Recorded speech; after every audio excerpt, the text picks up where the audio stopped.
السلام عليكم الحبيبات ديالي فضاء خديجة. اليوم ما غاديش نهضروا على الدار ولا على الشقة. اليوم بغيت نجلس معكم جلسة ديال الخواتات. شحال من وحدة فينا كتنوض الصباح كتشوف في المراية وكتحس براسها بحال شي تليفون ضافي ليه لاشارج. كتحسي براسك عيانة، ما عندك خاطر والو، وشغفك بالحياة بدا كيبرد. الا كنتي كتحسي بهذا الشعور، عرفي باللي هذا الفيديو درتو ليك انتي. المحور الاول، علاش طفينا. انا براسي داز عليا وقت كنت كنحس بلي غير كنغرق في الروتين، الشغال، الدار، ضغوطات. هادشي كينسيني في راسنا. ماشي عيب نحسو بالعيا، العيب هو نخليو راسنا ديما طافيين. خاصنا نعترفوا باللي حنا محتاجين وقفة مع النفس. المحور الثاني، إعادة تعبئة البنزين. الخلوة مع النفس، خاصكي يوميا 15 دقيقة د الخلوة، بلا تليفون، بلا صداع، غير انتي وراسكي. فقرة التحرير. بما اننا بغينا نتحرروا من داكشي اللي ما بقاش كيخدمنا، كتبت هاد الرسالة لراسي باش نفكر راسي كل صباح.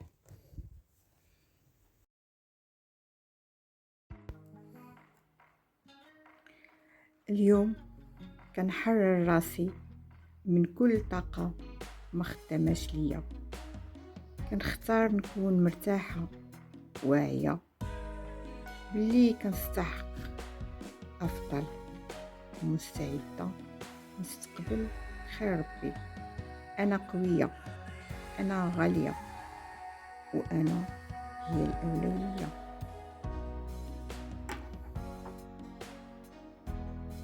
كتبت هذه الرسالة لراسي، كتبتها قدام الكاميرا، ولكن الحبيبات ديالي ما تخليوهاش غير في ورقة وحدة.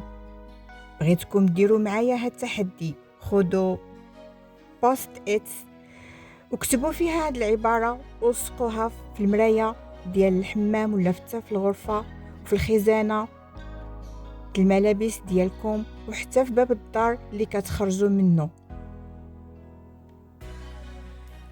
وحتى في الكوزينة قدامكم، باش في كل لحظة نسينا فيها راسنا نطلعوا نلقاو هاد الرسالة كتفكرنا بلي حنا الأولوية. رجعي الحوايج اللي كتبغيهم وكتحماقي عليهم. شنو هما الحوايج اللي كنتي كديريهم شحال هادي وكتفرحي؟ مثلا الرسم، القراءة، او حتى المشي الا كنتي كتبغيه. رجعي ليهم ولو غير شوية.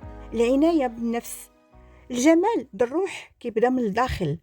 ديري عصير طبيعي بالاعشاب، واعتني ببشرتك، ماشي حيت خاصك تباني زوينة، ولكن حيت خاصك تحسي براسك زوينة. المحور الثالث، ما تخليش الناس يطفيو ضوك. اكبر سارق للشغف هما الناس اللي كيحبطونا. حطي حدود. اللي كيعطيك طاقة سلبية بعدي عليه، بلوكيه من حياتك. هذه ماشي انانية، هذه حماية لروحك. الرسالة الختامية، أحبيباتي، انتي ماشي آلة باش تعطي ديما، انتي روح كتحتاج تغدى. رجعي الشغف لراسك، ماشي باش ترضي الناس، ولكن باش ترضي انتي. الى عجبتك هاد الجلسة ديري لي ابوني وتابعينا فضاء خديجة، حيت مازال عندنا بزاف ما يتقال. والحبيبات ديالي اللي دارت التحدي ولصقات هاد الرسالة في دارها، تقول لي فين لصقتها وتكتبها لي في ميساج، تخليها لي في التعليق.